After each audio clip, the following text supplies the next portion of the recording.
Rebonjour, on est toujours le samedi 25 mars, on est dans les locaux de Kiwanda pour la journée À nous les médias organisée par la Fédération française des MJC, où on se pose la question des enjeux des médias citoyens. Et sur ce plateau, on va plus précisément parler du sens et des valeurs qui collent à cette notion de médias citoyens. Je vais vous présenter nos invités aujourd'hui. À ma gauche, nous avons David Eloi, qui est coordinateur de Reporters Citoyens, si je me trompe. Nous avons Hugo Dupont de la MJC de l'Aigle. Bonjour. Baptiste Andy de la MJC de Blanquefort, dont je viens d'apprendre que c'était dans le Médoc. C'est ça. Gérard Abonneau, président de la Fédération française des MJC. Mon boss, en fait. Voilà. Erika Ouraga. Vous bossez à la mairie de Tremblay en France et vous êtes responsable des médias, de la politique média à Tremblay en France.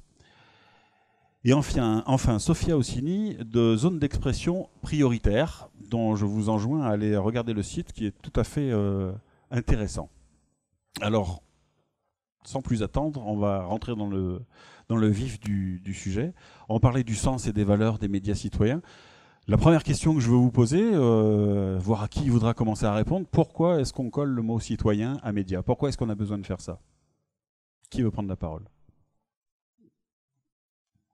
Alors, moi, c'est Erika Ouraga, chargée des médias de proximité au niveau de l'Office municipal de la jeunesse de Tremblay en France. Pourquoi on colle le mot média aux citoyens? Parce qu'on constate qu'il y a deux élites, si je peux m'exprimer ainsi, au niveau des médias. La classe, la haute classe et la classe moyenne. Et on a l'impression que l'ensemble de la population n'est pas représenté dans l'élite. Donc il y a un décalage, il y a un déphasage entre les médias dits d'élite et les médias populaires classiques. Il a fallu créer un média qui représente tout le monde, surtout les plus défavorisés, les plus bas de la société, en fait, si je peux m'exprimer ainsi. Et c'est pour ça que, en mon sens, il faut que cette partie de la population-là se retrouve dans le média qui les représente le plus, le média citoyen le plus proche de la population. Donc, elle parle aux plus défavorisés. D'accord. Donc, ce que vous dites, là, je vais m'adresser à vous, c'est qu'à un moment donné, il y a des médias qui ne sont pas citoyens. Donc, ils ne s'adressent pas aux citoyens. Est-ce que c'est ça?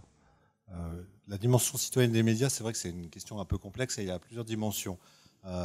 Effectivement, on a un problème avec les médias, un problème entre le média et le public. C'est-à-dire qu'il y a un baromètre qui est fait tous les ans par La Croix, le quotidien de La Croix, et qui montre en fait une défiance croissante de l'opinion publique vis-à-vis des médias. Donc on peut le regretter, mais c'est aussi parce que ces médias, finalement, ils rendent trop peu souvent compte de ce qui se passe dans la vie de beaucoup de gens. Ils parlent, il y a des sujets, il y a du travail qui est fait par les journalistes, mais il y a des traitements qui sont parfois incomplets, qui oublient des zones, qui oublient des populations ou qui les caricaturent. Donc ça, on a un vrai problème de traitement de l'actualité par les médias et qui crée une défiance. Donc ça, c'est le premier élément. Et effectivement, dire médias citoyens, c'est des médias qui auront pour vocation de se rapprocher des citoyens pour être au plus près de leurs préoccupations, de ce qu'ils sont dans toute leur diversité. Et ça, c'est le deuxième point qui est problématique avec les médias et les journalistes, c'est que grosso modo, aujourd'hui, les journalistes, ils sortent un peu tous du même moule. Donc, ils sortent des écoles, c'est très bien d'être formés dans les écoles, mais c'est aussi souvent des gens qui ont une vie, c'est une population homogène, on va dire. Hein. Et dans cette population, on n'y retrouve pas toute la diversité et la richesse de la population française. Et nous, par exemple, un reporter citoyen, si on s'est créé, c'est une formation de jeunes de quartier populaire au journalisme. On s'est créé en 2000, la première promotion a commencé en 2010. C'était dans la foulée des révoltes urbaines de 2005, parce qu'on se rendait compte aussi qu'on avait un problème dans les médias où les journalistes, finalement, se ressemblaient tous. Et si on traitait aussi mal des quartiers populaires, c'est aussi parce qu'on ne les connaît pas. Et si on ne les connaît pas, c'est parce que les journalistes qui sont dans les médias n'en viennent pas, tout simplement. Et on pourrait parler du monde rural, parce que ça serait la même chose. Hugo, MJC de l'Aigle. Je rebondis justement, le média citoyen, c'est peut-être justement celui qui se crée par lui-même, parce qu'il va permettre de donner la parole au plus grand nombre. On a notre expérience, mais j'en vois plein aujourd'hui dans ce laboratoire un petit peu, et du coup ça permet, c'est aussi un moyen, le média, aujourd'hui, d'être accessible pour tous. On peut réussir avec peu de moyens à construire des choses, avec des volontés, avec des sens politiques, enfin avec tout plein de choses, on peut réussir à construire des choses et ça permet de donner la parole à plein de gens qui aujourd'hui sont peut-être oubliés par d'autres médias. D'accord. Sophia, peut-être zone d'expression prioritaire? Moi, je pense que j'irai plutôt aussi dans le sens un peu de toutes les interventions qui ont eu lieu. Adjoindre en fait l'adjectif citoyen à média était pour moi une urgence et je pense que c'est toujours une urgence en fait d'aller dans ce sens-là. Si on repense, on va dire, au sens premier du mot citoyen, le citoyen, c'est celui qui fait partie d'une démocratie. Or, la démocratie, ça veut dire que les lois, ça veut dire que prendre le pouvoir doit venir d'en bas. Et donc, pour raconter des choses, pour décrire ce qui se passe dans son quartier, dans son territoire, décrire l'actualité, etc., c'est également aux citoyens de le faire. Et voilà, il ne faut pas laisser parler les autres à notre place. Et donc, ça, à nous, en fait, c'est une forme d'empowerment. Et voilà. Et donc, imaginer et faire en sorte que les médias soient davantage vus comme quelque chose de citoyen et comme une volonté finalement de l'infrastructure plutôt que celle de la superstructure, c'est finalement la réalité. Et voilà. Et donc, je pense que tous ici autour de ce plateau avons envie d'aller davantage dans ce sens-là, d'aider justement à donner la parole aux principaux concernés et de faire davantage d'éducation à l'esprit critique, à la prise de parole et à la libre expression. On est bien là sur une démarche d'éducation populaire. Gérard, ton avis ? Nous y voilà en tant que président d'une grande fédération et historique d'éducation populaire. Bien évidemment, on a un avis sur la question. Le premier avis, c'est d'organiser cette journée. C'est-à-dire qu'aujourd'hui, à la Fédération française, il nous semble important de traiter cette question des médias citoyens. Alors, médias citoyens, si on veut développer, est-ce que c'est un média qui doit être citoyen ? Est-ce qu'une entreprise, est-ce qu'une association est forcément parce qu'elle existe citoyen ? Je ne le crois pas. Donc ça pose un premier niveau de questionnement. Après, le média est-il fait par des citoyens ? Ce qui pose un deuxième questionnement. Et puis après, ce média a été écouté par des citoyens, ce qui a un trois niveaux. Moi, j'en retiendrai qu'un par rapport à ça, et pour revenir à l'éducation populaire.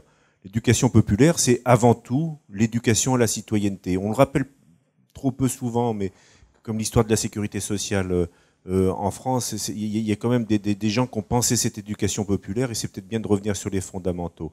L'éducation populaire a considéré que seule la connaissance, seule l'éducation, enfin l'éducation à la connaissance, ne suffisait pas pour vivre en société, qu'il y avait à un moment donné un autre niveau d'éducation, c'était apprendre à vivre ensemble. Et voilà un des aspects des projets d'éducation populaire. Et pour accéder à l'éducation populaire aussi, c'est l'accès à la citoyenneté. Et l'accès à la citoyenneté passe par l'expression et la prise de parole. Ça a été dit autour de ce plateau déjà, pour arriver à jouer sur la décision politique. Parce que l'expression, c'est bien, mais c'est comment on influence la décision. Donc, je pense qu'aujourd'hui, les nouvelles technologies permettent aux citoyens de s'emparer de ces moyens d'expression pour aller influencer la décision finale. Moi, je suis quand même sidéré aujourd'hui dans notre société par les médias dominants qui nous imposent des thèmes de campagne qui sont récurrents, etc., dont la plupart des gens s'en foutent. Voilà. On est dans une période de débat politique. On nous squeeze le débat politique aujourd'hui, et je pense que les Français n'ont pas envie, enfin pour prendre un exemple, n'ont pas envie de discuter de ça. Ils ont envie de discuter de leur quotidien, de leur vie, l'éducation de leurs enfants, enfin ce qui nous fait. Donc je pense que là, les médias citoyens doivent prendre toute leur place pour imposer de leur point de vue les thèmes de discussion qui veulent être mis sur la table, qui veulent être mis en débat dans un quartier, dans une ville, dans un territoire, parce que c'est vrai aussi pour les milieux ruraux qu'on oublie souvent à travers ça. Et c'est bien ça l'aboutissement de la citoyenneté de mon point de vue. Ok, alors ça c'est un beau programme électoral presque. Hein. Baptiste, à la MJC de Blanquefort, comment ça se passe très concrètement sur le terrain C'est-à-dire que moi personnellement j'ai aucun lien avec les médias citoyens. Par contre, de ce que j'en vois, et je rejoins monsieur le président de la FFMJC, Gérard, sur le fait que aujourd'hui les médias dominants nous offrent de l'information qu'on n'a pas forcément envie d'écouter. alors que les médias citoyens nous permettent à nous, le peuple, entre guillemets, de pouvoir s'exprimer sur un sujet qu'on a envie de développer. Voilà. Et du coup, les médias citoyens, c'est un outil, effectivement, pour le peuple de s'exprimer et d'offrir à des personnes la possibilité de s'exprimer par les formations, par, je pense à former des jeunes sur de la radio, par exemple. Où ça, ce serait un outil pour permettre à des jeunes qui n'ont jamais entendu parler de la radio de pouvoir s'exprimer sur un sujet quelconque, sur la citoyenneté, par exemple, les mégots de cigarettes par terre. Qu'est-ce que ça leur évoque, par exemple? Voilà. Bien sûr, bien sûr. David Eloi. Oui, pour compléter un peu aussi ce qui se dit là, pour moi, un média citoyen, c'est à la fois le contenu, l'information même qu'il va diffuser qui est importante, mais parce que c'est la fonction même d'un média originellement, c'était de nourrir le débat public. C'est comme ça, le journalisme, ça sert à nourrir un débat public. Ça ne sert pas à orienter un débat public, ça sert à nourrir un débat public. Et aujourd'hui, on le fait, Gérard l'a rappelé, très mal, et on pourrait multiplier les exemples. Mais au-delà même du contenu, je trouve que ce qui est magique dans un média citoyen, c'est la fabrique de l'information et comment on explique aux gens comment on fabrique une information. Parce qu'une information, c'est pas quelque chose qu'on récupère et qu'on balance. Non, non. Quand on fait du journalisme, on commence par aller chercher de l'information. Ça a l'air bête, mais on va la chercher. Donc, c'est-à-dire qu'il y a une démarche proactive. On va la vérifier. Ça, c'est énorme, vérifier l'information. Parce qu'on peut pas juste balancer un truc qu'on a reçu sur Twitter ou sur Facebook en se disant allez hop, je balance. Donc, 2, on la vérifie. Et 3, on la traite avant de la diffuser. Donc, la traiter, c'est aller recueillir des points de vue, différents et variés, en s'appuyant sur des faits, puis des analyses, etc. Donc, il y a un vrai travail de production de l'information qui, pour moi, est au cœur même d'une démarche de citoyenneté. C'est-à-dire, si tout le monde apprenait à faire ça, c'est-à-dire on voit une information, on l'analyse, on la vérifie avant de la retransmettre, on aurait une pléthore de citoyens avisés et éclairés qui pourraient participer à un débat public vachement intéressant.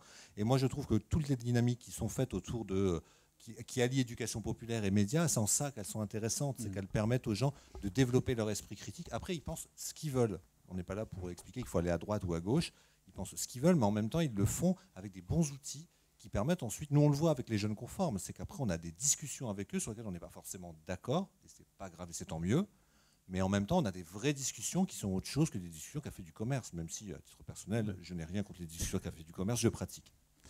Sophia Ossili, là, ce que j'entends, c'est qu'il y a une vraie confrontation entre différents types de médias. Vous m'en avez fait une nomenclature tout à l'heure, entre les médias citoyens, les médias classiques, les médias dominants, les médias influençants, voire manipulants, parce que c'est ce que j'entends derrière. Et puis, on entend des discours sur les médias citoyens. Et moi, la question que je me pose, je me dis, mais pourquoi est-ce qu'on vit toujours ça? Pourquoi est-ce qu'on a une campagne électorale aujourd'hui, puisqu'on parle de l'actualité, qui est médiatiquement aussi, et pas que politiquement, à ce niveau-là? Est-ce que vous avez un élément de réponse par rapport à ça? Oui, je pense qu'aujourd'hui, le piège dans lequel sont tombés justement les grands médias dominants, c'est que ils sont à la course en fait et dans une poursuite exponentielle de sensationnalisme. Et le média citoyen, justement, il est à l'opposé de cette course au sensationnalisme. Et justement, quand le citoyen lambda se retrouve dans une urgence où on lui extrait sa parole, on l'a très bien vu pendant les révolutions arabes, qu'est-ce qui a très bien fonctionné? C'était le blog. Et donc, à contrario justement de ces grands médias dominants qui disaient non, vous inquiétez pas, tout va bien, etc., on avait des citoyens qui racontaient et qui décrivaient en fait ce qui se passait autour d'eux. Aujourd'hui, on a à peu près la même chose aussi en Syrie. Et c'est en ça qu'on voit aussi l'utilité de ces médias qui sont alimentés, qui sont portés par des gens comme vous et moi et qui permettent justement de rétablir la vérité. Si vous prenez votre stylo et que vous me le tendez comme ça en face, vous allez voir une réalité, je vais en voir une aussi. Or, ni l'un ni l'autre d'entre nous n'a menti. Et donc, l'idée de ces médias citoyens, c'est de montrer que les grands médias dominants manipulent un petit peu parce que leurs propos ne sont pas assez nuancés et que c'est aussi ce rôle-là que doivent jouer les médias citoyens en apportant des réponses plus nuancées, en apportant justement l'illustration la plus complète et la plus vivante possible de tous les sujets dont ils traitent. Et nous, du coup, à la ZEP, c'est aussi ce qu'on essaie de faire. Donc la zone d'expression prioritaire, c'est un média par les jeunes et pour les jeunes. Je suis heureuse d'avoir entendu parler d'éducation populaire parce que c'est une notion à laquelle je suis très attachée. L'éducation populaire, moi j'ai souvent coutume de dire que c'est l'éducation par tous et pour tous. Le journalisme citoyen, c'est l'information par tous et pour tous. Et donc, à la zone d'expression prioritaire, c'est ce qu'on essaie de faire. On n'a pas envie de parler du média de la jeunesse, mais du média des jeunesses, parce qu'il n'y a pas qu'une seule jeunesse. Il y a une jeunesse rurale, il y a une jeunesse urbaine, il y a une jeunesse périphérique, il y a une jeunesse employée, une autre étudiante, etc. Et donc, l'idée, c'est de dépeindre vraiment, voilà, un portrait le plus large et le plus complet possible de toutes ces jeunesses-là et de leur donner la parole en fait et de les mettre au cœur même de ce qu'ils vivent et je pense que voilà, quand on vit une situation, personne n'est plus légitime que celui qui vit la situation pour s'exprimer à ce sujet-là. Donc voilà on va dire pour moi la différence avec les médias dominants et l'intérêt tout particulier des médias citoyens. Ouais. Pour Erika, si je dis alors, parce que je traduis ce que vous dites, il y a quand même beaucoup de positifs et une grosse note d'espoir par rapport à ça. Vous êtes en train de nous dire que les médias citoyens sont en train de changer la société, mais ils ne le font pas de manière théâtralisée, c'est pas du showbiz, c'est pas du spectacle, donc ça se voit peut-être un petit peu moins. Qu'est-ce que vous en pensez ? Je suis tout à fait d'accord avec ce que Sofiane vient de dire, parce que le rôle du média, c'est pas d'orienter le citoyen. En toute chose, le citoyen doit se sentir libre, s'exprimer librement. Ça fait partie aussi des valeurs de la démocratie. On est dans une période où le citoyen est amené à voter un tel ou un tel et il ne doit pas se laisser influencer par un type de média qui lui dit oui, vote à gauche ou vote à droite. Ce n'est pas le but. Et en ce sens-là, le média citoyen joue un rôle très important dans la mesure où il est plus proche de la population, de l'habitant, où il s'occupe des préoccupations que peut ressentir un habitant dans un milieu défavorisé. Voilà, et ce média citoyen-là a pour rôle d'entendre les préoccupations des habitants dans des situations un peu précaires. Très bien. Gérard, un mot de la fin ? Je me garderai de conclure. Moi, je pense qu'aussi tous les gros médias sont dans un système de fabrication industrielle de l'information. Et très certainement là que les médias citoyens s'inscrivent globalement dans une aspiration aujourd'hui des gens, quels qu'ils soient, où qu'ils habitent, de reprendre en main leur destin. Enfin, je pense qu'aujourd'hui, il y a un vrai mouvement de fond des gens qui veulent, sur le plan local, fabriquer leur vie comme ils l'entendent et que ça ne soit pas imposé par ni des médias, ni des groupes financiers extérieurs dont on ne sait même plus qui ils sont là. Voilà. Donc, à côté du modèle industriel des médias dominants, il y a un modèle de circuit court de l'information, de qualité du produit. On va connaître un petit peu comme les produits agricoles, connaître son fabricant, celui qui le fabrique, etc. Et je pense que ça, il y a une grande humanité à travers tout ça. Merci. Écoutez, on a un prochain plateau télé, on se donne rendez-vous dans à peu près 40 minutes. On a déjà bien empiété sur le sujet du prochain plateau, puisque le sujet sera le rôle politique des médias citoyens. Je pense qu'on va reparler de ça tout à l'heure. Je vous remercie à tous d'avoir répondu à notre invitation et à bientôt.